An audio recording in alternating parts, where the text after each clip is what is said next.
Your understanding that you are source energy expressing through these physical bodies. Your understanding that you are eternal beings, so much more than this one perspective. But oh, what a glorious experience it is when you allow your physical human personality to be vibrationally attuned to your source energy. It just does not get any better than that. And of course, you really can't stop that from happening. That just happens. In other words, you would not even be here if that were not happening. But you, who are beginning to understand what we have called science of deliberate creation, more recently, art of allowing, that you can control the degree to which you allow who you really are to flow. In fact, that's what allowing means. Allowing means how much of who I really am I allowing by my choice of thought to be present in this moment. When you're ornery, you're pinching some of it off. That's why you feel ornery. Really. When you're allowing who you really are to flow, you feel good. You feel as we feel. You feel clear. You feel sure. You feel invincible. You feel powerful. You feel eager. You feel adventurous. You feel kind. You feel willing. You feel compassionate. You feel understanding. You feel like giving others the benefit of the doubt. When you're edgy, when you're ornery, when you're feeling a little vulnerable, or when you're feeling defensive, when you're feeling guilty or blameful, when you're feeling fearful, these feelings are indications that you're pinching off who you are. And it's no wonder you feel bad. When you pinch off who you are, that's what feeling bad is. Instead of saying, I think I feel bad because you said such and such to me, or I think I feel bad because outside circumstances have happened in this way, we would like you to stop for a moment and say, oh, wait a minute. I feel bad for only one reason and one reason only.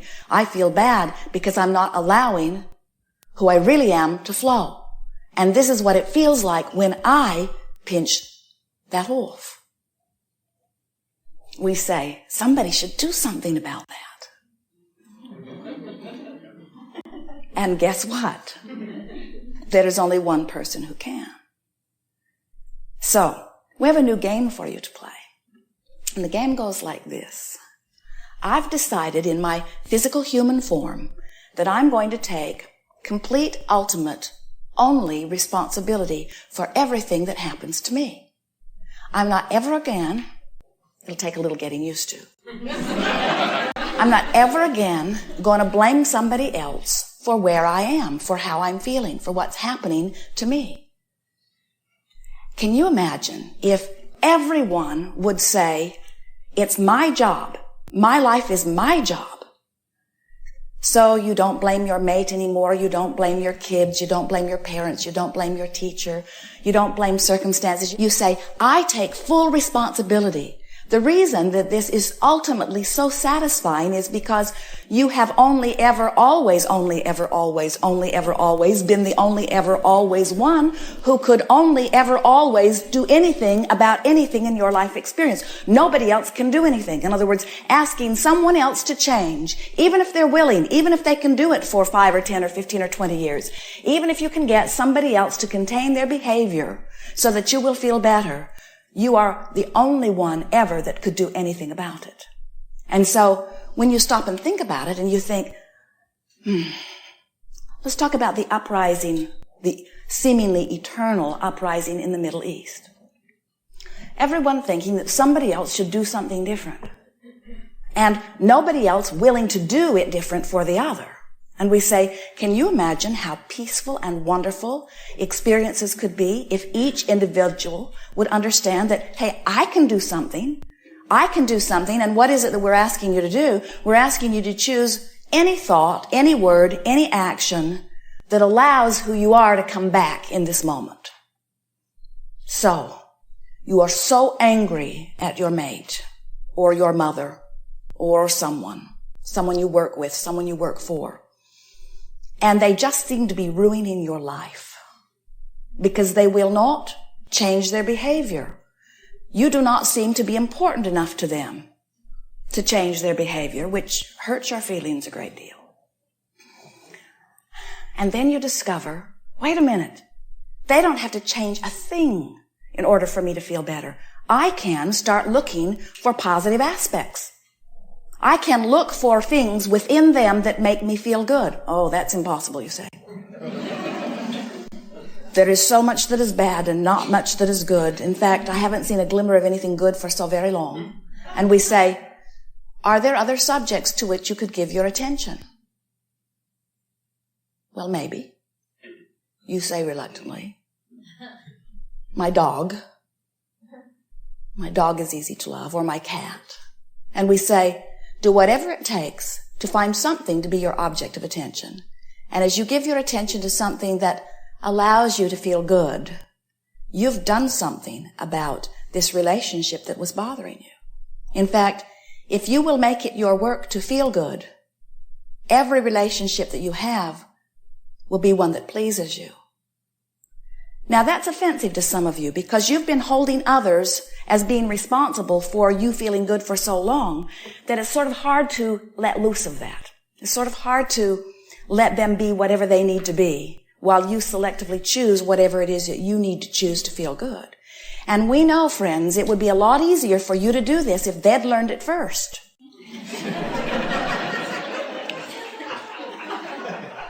But you can't wait for them to figure this out. And you don't need to, because once you figure it out, your life is going to feel so much better. It does not matter how many aspects of whatever it is you are giving your attention to that's making you feel bad.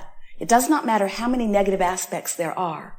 It is our absolute knowing that in there somewhere are some positive aspects. Now, it might be that the way your relationship has been evolving, that you have begun to focus upon the aspects that you don't like. So you have activated that part of your vibration to an art so that when you come together with this person or these people, that what they mostly show you is that part that is most active in your vibration. Did you hear that? What they mostly show you is the part that is most active in your vibration. It's such a wonderful thing. Did you hear that? What they keep showing you is the part of them that is most active in your vibration. And all this time you thought it was their doing. It is the part that is most active in your vibration. That's why when we say to you, somebody should do something about it.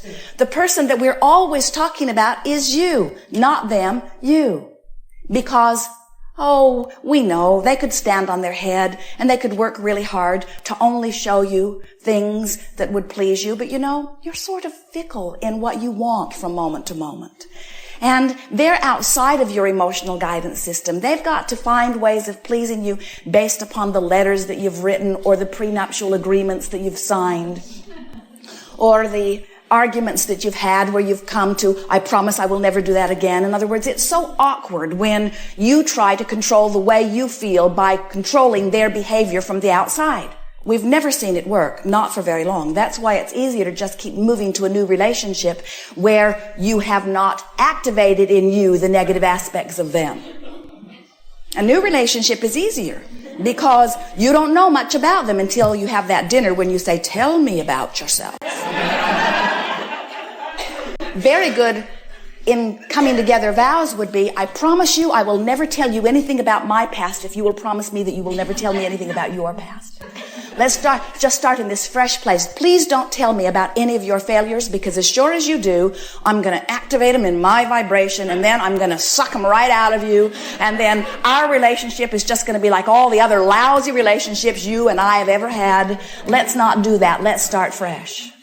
So tomorrow what we want you all to do is leave everyone that you know. Go out into the desert all alone, meditate, and start your lives over with all fresh new vibration. So what we're getting at here, of course you're not going to do that, and we really do not want you to do that. It would be easier if you could do that. But if you were to do that, if you were to start all over with all fresh new relationships, without understanding what we're really going to talk about all day here today, Before long, you'd be right back in the same situation where you'd need to leave all of those relationships too. Because you have habits of vibration within you that evoke what happens in your life. And all this time you've been thinking that it was to do with other people. And it was never to do with other people. It's only about what you activate in your vibration. And then you say, and you're right, you say, but it wouldn't be active in my vibration if they weren't showing it to me all over the place. And we say, yes, but they're showing you a lot of things. If you will be more selective in your sifting, if it will matter more to you how you feel than anything else, then what your experience will be is one of bliss. Because as you look at a relationship that has been happening for a while, and you deliberately look for things that make you feel good, and you practice looking at things that make you feel good until you activate within yourself that vibration, then what happens is those people that you are interacting with literally rise to match your vibration. We're not kidding you about that. You've seen it sometimes with children. You'll see a child with one person behave one way and the same child with another person behave entirely differently. And you say, I cannot even believe that that is the same child. And what is happening is different people have activated different vibrations. In other words, you are multifaceted beings. Someone said to us recently, after talking through tears about some unpleasant things that were happening, I think this happened when I was in the 2nd grade. And now this is an adult, children of her own. I believe that this happened to me when I was in the 2nd grade. And we say, we think so too.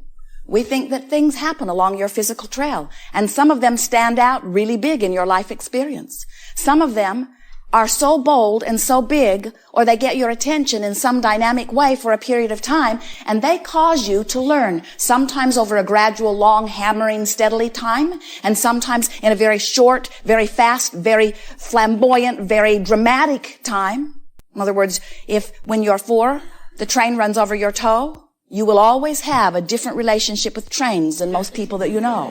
When things happen like that, it causes you to begin to offer a vibration in a more dynamic way. And then what happens is, without knowing it, you practice those vibrations. You talk about them over dinner, you think about them, you dream about them, you write letters about them, now you're writing electronic mail letters about them. In other words, you find yourself communicating about what your lives have been or about what your lives be, and so you keep alive a vibration within you that is the point of attraction. You remember that, don't you? This is a vibrational universe, and everything is about vibration. Everything is about law of attraction. It is a universe of inclusion. There is no exclusion. So whatever it is you are offering vibrationally, that represents your life experience. So let's say that you have a particular poignant relationship with someone when you are very young, and that relationship causes, for whatever reason, a vibration to be activated within you. Maybe you begin to feel vulnerable. Maybe somebody picks on you on a pretty regular basis, and you develop some patterns of vulnerability or defensiveness. And then you practice them and practice them and practice them so much so that almost everybody that shows up in your experience treats you in similar ways, until later people say about you, well, you have a chip on your shoulder, or you're very defensive. When you come into your first relationship, that begins to evolve pretty quickly. And then in psychotherapy, it is determined, well, that happened in 2nd grade. And we say, a lot of things happened in 2nd grade and 3rd grade and 4th grade. A lot of things happened. A lot of things happened yesterday. Some things will happen today. But now you are in the place that you understand about vibration. Now you are in the place that you understand that your emotions tell you about how you are feeling. And they tell you how much of who you really are you are allowing.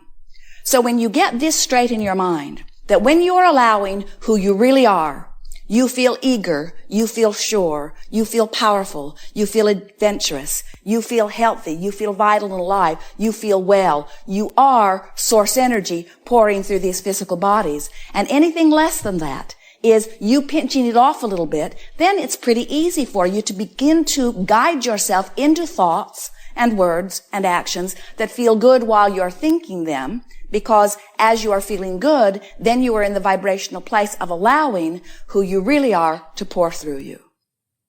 It is so much fun to watch our physical friends coming back consciously and deliberately into their own power.